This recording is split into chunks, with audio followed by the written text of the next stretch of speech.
పిఠాపురంలో ఈసారి ఎవరు గెలుస్తారంట? పవన్ కళ్యాణ్, కొన్నిదల పవన్ కళ్యాణ్ 100% కూడా నెక్కుతాడు. అంటే ఏ విధంగా చెప్తున్నా పవన్ కళ్యాణ్ గారు? ఇవాళ ప్రజల అభిమానం, ప్రజాదరణ, ఎవరితనాలు స్వచ్ఛందంగా అతనికి ఓటేయడానికి ముందుకు వచ్చేసి ఉన్నారు.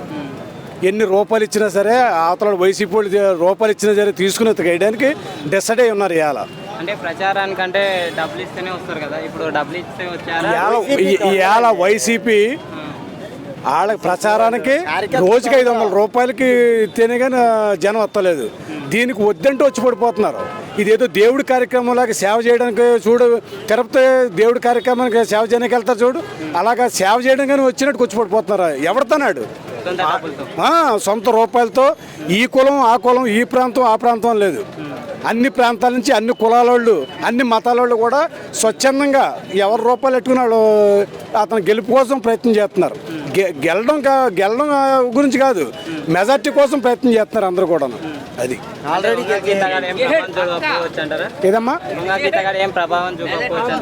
వంగగీత ఇక్కడ పార్టీ ప్రభావం లేదు. అలాంటి వంగగీత ప్రభావం ఏముంటుంది? పార్టీ ప్రభావం లేదు ఇక్కడ పిఠాపురం నియోజకవర్గంలో. ఇంకా వంగగీత ప్రభావం ఏముంటుంది? పవన్ కళ్యాణ్ గారు కానీ గెలిస్తే ఎలాంటి అమలు చేస్తారు? ఈవేళ పిఠాపురం కంచుకోట చేస్తాడండి ఆయన. ఎందుకంటే ప్రధానమంత్రి మోదీ గారు ఆశీస్సులు పుష్కలంగా ఉన్నాయి ఆయనకి. ఆయన నెగ్గాడు అంటే ఈవేళ 1000 కోట్ల రూపాయలు తీసుకొచ్చి పిఠాపురం నియోజకవర్గం కంచుకోట చేయడానికి ఆయన డిసైడ్ అయి ఉన్నాడు. అంచేతనే ఈ ప్రజలకు నమ్మకం కలిగి అతనికి వేయడానికి. ఎందుకంటే మిగతా రాజకీయ నాయకుల్లాగా అతను దొంగ కాదండి. అతను ఈవేళ సంవత్సరానికి 2 సినిమాలు తీసుకుంటే 200 కోట్ల రూపాయలు వస్తాయి. ఈ ఎండలో తిరిగి పని లేదు అతనికి. అతను పార్టీ అధ్యక్షుడు. ఇంకోటి ఏంటి తెలుసండి, అతన్ని ప్యాకేజీ అంటున్నారు. అతను పవర్ స్టార్ అండి. అతనికి పవర్ లేకపోతే ఇంతమంది రావం కదా. అతని దగ్గర పవర్ ఉంది కాబట్టి అతను రూపాయలు తీసుకుని లంచగొండ అయితే ఇంతమంది ఎందుకు వస్తాం? ఇవాళ స్వచ్ఛందంగా ఎవరితో 100 రూపాయలు తీసుకుని ఇవాళ ఓటైనా డిసైడ్ అయి ఉన్నాం ఇవాళ ఏంటండి. అంచేత ఏముందంటే అతను ముందు జగన్ గారు ఎన్ని కుయ్యెత్తులేసినా, ఎన్ని రకాల ప్రలోభాలు పెట్టినా అతను గెలుపు ఖాయం. అందులో ఏ డౌటు లేదు. అంటే రోజా గారు జబర్దస్త్ టీమ్ తోని ప్రచారం చేస్తున్నారు అంటే ఓడిపోతారు ఏంటండి? ఆ రోజా తెలిసిన పుస్తకం అది. ఒక కొన్నిదల పవన్ కళ్యాణ్ గారు కుటుంబం నోరిప్పితే రోజే ఎక్కడ ఉండాలి ఆవిడకే వెళ్దాం. నిన్నటి దాకా అంబటి రాంబాబు గారు ఏవో మాట్లాడారు. ఆడు కూతురు కాపురమే ఆడు చక్క పెట్టుకోలేకపోయాడు. ఆడు పవన్ కళ్యాణ్ గురించి మాట్లాడతాడు. అలాంటి వాళ్ళు అందరితోటి మాట్లాడతాడు జగన్ గారు. ఈ కొడాల నానితోటి, రోజాతోటి, అంబటి రాంబాబు తోటి. అంబటి రాంబాబు గారు కూతురికి అల్లుడికి గొడవ ఉన్న సంగతి మాకు ఇప్పుడు దాకా తెలియదేళ్తాం. ఆడింట్లో ఆడు కాపురం చక్క పెట్టుకోలేకపోతున్నాడు. జగన్ గారు మాట తెప్పడం మాడం తెప్పుడు అంటాడు. తల్లిని ఎందుకు బయట పంపిడేది వెళ్దాం, చెల్లిని ఎందుకు బయట పంపిడేది వెళ్దాం. ఆ వేళ ఒక్క ఛాన్స్ అన్నాడు, ఇవాళ 2వ ఛాన్స్ ఎందుకు అడుగుతున్నాడు? మాట తప్పాడా? రెండో ఛాన్స్ అడుగుతున్నాడు. మాట తప్పాడా, మడం తిప్పాడా? తల్లిని బయటకు పంపాడు, మాట తిప్పాడా, మడం తిప్పాడా? చెల్లిని రోడ్డు మీద పెట్టాడు, మాట తిప్పాడా, మడం తిప్పాడా? ఏడు చెప్తాడు? వాళ్ళు డైరెక్ట్గా చిన్నాన్ని చంపేశారు బాబోయ్, మా నాన్న చంపేశారు బాబు. వాళ్ళు చెల్లితో రోడ్డు మీద పడుతుంటే 4 సంవత్సరాలు 10 నెలల తర్వాత నిద్ర లేచేట కుంభకర్ణుడు లేచి ఈ వివేకానంద ఎవరు చంపారండి? వివేకానంద ఎవరు చంపారండి అని అడుగుతాడు. ఎవరు చంపారని అడుగుతాడు. అతను తెలీదా? నాకు తెలిసి అంటాడు. తెలుస్తాడు. అందరూ అరెస్ట్ చేయొచ్చు కదా, అతని చేతిలో అధికారం ఉంది, సీఎం. అతను అరెస్ట్ చేయించచ్చు కదా. నాకు తెలిసి అంటాడు. ఇప్పుడు నాకు తెలిసి అంటాడేంటి? ఆ టైం అంతా అయిపోయిన తర్వాత 4 సంవత్సరాలు 10 నెలల తర్వాత వివేకానంద ఎవరు చంపారు నాకు తెలిసి అంటాడు. అప్పుడు తెలుసు, నువ్వు చేయించు. ఇంకా నీ చేతిలో ఇంకా నువ్వు ఆపద్దారం ముఖ్యమంత్రిగా ఉన్నావు, చేయించు కార్యక్రమం. వాళ్ళు నా తండ్రిని చంపేశాడు బాబు అని కూతురు రోడ్డు మీద పడితే నేను అవినాష్ రెడ్డి గారు చేసిన కరెక్ట్ అంటే నిన్న ఛానల్లో అది ఎంతవరకు కరెక్ట్ అంటారో? మాట తప్పుతాడా, మడం తిప్పుతాడా? ఎందుకంటే మాటలు తప్పు కదా అలాంటి మాటలు. ఏదో అభివృద్ధి సంక్షేమ పథకాలు అంటాడు. ఏ సంక్షేమ పథకం? దానికి ఒక ఉదాహరణ చెప్తాను, ఆలకించండి. అతను కేరళలో లీటర్ పెట్రోల్ 102 రూపాయలు. మన ఆంధ్రాలో లీటర్ పెట్రోల్ 10 రూపాయలు, 109 రూపాయలు 57 పైసలు. అక్కడికిక్కడికి 8 రూపాయలు తేడా, 8 రూపాయలు తేడా. ఆ వ్యత్యాసం కూడా గవర్నమెంట్ నుంచి చేయలేకపోయాడు. ఎంత తేడా అండి? ఒక ఆటో కార్మికుడు రోడ్డు మీద వస్తే రోజుకి 6 లీటర్లు కలుపుతాడు. అంటే రోజుకి 50 రూపాయలు తేడా, నెలకు 1500, సంవత్సరానికి 18,000. ఆటో సోదరుడికి ఇచ్చేది ఎంత అండి? ఇతను 10,000 రూపాయలు ఇస్తున్నాడు. ఆడి దగ్గర తీసుకునేది ఎంత అండి? 18,000 రూపాయలు. అంటే 8,000 రూపాయలు ఆటో సోదరుడి దగ్గర పట్టుకుపోతున్నాడు. సంక్షేమ పథకం ఇస్తున్నాడు అతను. ఏ సంక్షేమ పథకం ఇస్తున్నాడు అతను? ఒక్కొక్క ఆటో సోదరుడి దగ్గర 8,000 రూపాయలు తీసుకుంటున్నాడు.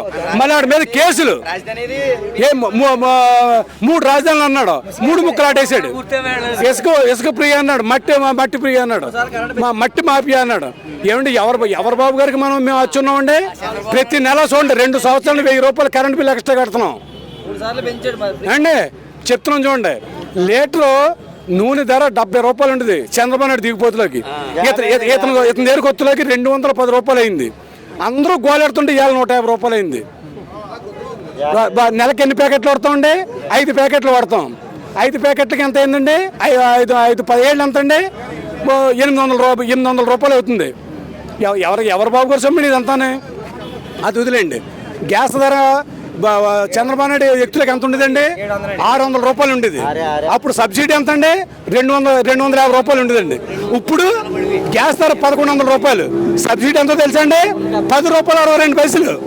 10 రూపాయలు 62 పైసలు సబ్సిడీ గ్యాస్ మీద. ఎవడు బాబు గారు సొమ్మిడి ఇదంతానే? మన రాష్ట్రానికి వచ్చే ఆదాయం ఎంతో చెప్పడం, ఖర్చు ఎంతో చెప్పడం, అప్పు ముట్టు చెప్తున్నాడు. అప్పే చెప్తున్నాడు, వచ్చిన ఆదాయం చెప్పడం, ఖర్చు చెప్పడం. ఏమండి కరెంటు బిల్లు 400 కట్టేవాళ్ళు ఇవాళ 1400 కడుతున్నాం గత 2 సంవత్సరాల నుంచి. ఎందుకు కడుతున్నాం ఎవరికే వెళ్దాం. కరెంట్ ఎప్పుడు పోతుందో వెళ్ళి ఎప్పుడు వస్తుందో వెళ్దాం. మద్యపాన నిషేధం అన్నాడు. ఏదండి విడతల వారీగా నిషేధం చేస్తాం. విడతల వారీగా పెంచుకుంటా పోతే ఈ తాగి సోదరులకి కిక్కివ్వక డ్రగ్స్కి అలవాటు పడిపోయి ఎంతో మంది ఆడపిల్లలు వేధించేస్తున్నారు కుర్రోళ్ళు. దానికి అలవాటు పడిపోయి డ్రగ్స్ మాఫీ అయిపోయింది. అతను అడ్డా, అది జగన్ గారు అడ్డా డ్రగ్స్ అంటే. ఇంకా అతను చేసిన సంక్షేమం ఏముందండి? ఏ సంక్షేమం చేస్తాడండి? పోలవరం చూడండి, ఆ వేళ చంద్రబాబు నాయుడు గారు తీసుకెళ్లి సందర్శన చేస్తే చెక్క పని చేస్తున్నారు అన్నాడు. ఈ వేళ ఎత్తం చేసేది ఏంటండి? అరికథ చెప్తున్నాడు. అక్కడ తీసుకెళ్ళి ఇంచి పెంచలేకపోయాడు. దాని మీద ఏ విధమైన క్లారిటీ ఇవ్వలేకపోయాడు. ఇంకా అతను చేసేది ఏముంటుందండి? ఇవన్నీ పక్కన పెడుతుంటే గుంతలు కూడా కప్పెట్టలేని గవర్నమెంట్, అసమర్థ గవర్నమెంట్. ఈ వేళ చూడండి, పిఠాపురం నుంచి సామలకోట వెళ్తే గవర్నమెంట్ ఏర్పడిన కొత్తలో పడిపోయిందండి సామలకోటలో బిచ్చి. ఈ వేళకి దారి లేదు. సంక్షేమం అంటాడేటి? ఏ సంక్షేమం అండి? ఈ వేళకి రోడ్డు వేయలేకపోయాడు. ఇంకా అతను ఏం చేస్తాడు? ఇంకేం చేస్తాడండి అతను? ఈవేళ పిఠాపురం నుంచి కడుపుతున్న ఆడ మనిషికి సామకోట వెళ్ళే లోపల డెలివరీ అయిపోద్ది. అలా ఉన్నది ఆ రోడ్డు. అతను సంక్షేమం చేస్తాడా? ఒక ఛాన్స్ అన్నాడు, మళ్ళీ ఛాన్స్ అంటాడేటి? అక్కడే మాట తెప్పేసాడు కదా.